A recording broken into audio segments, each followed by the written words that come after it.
রাসূলুল্লাহ সাল্লাল্লাহু আলাইহি ওয়াসাল্লামের বায়োগ্রাফি যদি আমরা খেয়াল করি, আমরা দেখব যে তিনি যখন যুদ্ধের জন্য অভিযান পরিচালনা করতেন, দল পাঠাতেন, সেনাবাহিনী পাঠাতেন, তখন তাদেরকে বলতেন, খবরদার যুদ্ধের ময়দানে সীমালঙ্ঘন করো না, সীমালঙ্ঘন করো না, খবরদার।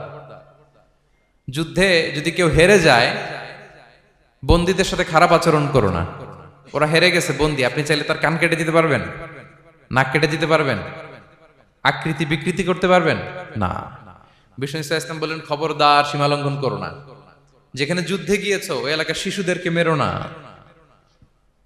ওই এলাকার নারীদেরকে মেরো না, ওই এলাকার পাদ্রীদের গায়ে হাত তোলো না। সন্ন্যাসীতে যারা ইবাদত করে ওদের তো দোষ নাই, সিভিলিয়ান নাগরিক, তাদের গায়ে হাত তোলো না, খবরদার।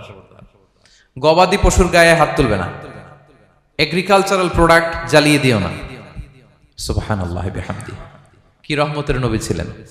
সীমা লঙ্ঘন যেন না করে বিষ্ণু ইসলাম অভিযান প্রেরণের আগে তিনি স্পষ্ট বলে দিতেন, খবরদার কেউ সীমা লঙ্ঘন করবে না। যারা তোমাদের বিরুদ্ধে অস্ত্র তুলেনি তাদের বিরুদ্ধে অস্ত্র তোলা যাবে না, কারণ ইন্নাল্লাহা লা ইউহিব্বুল মু'তাদিন, আল্লাহ তাআলা সীমা লঙ্ঘনকে পছন্দ করেন না।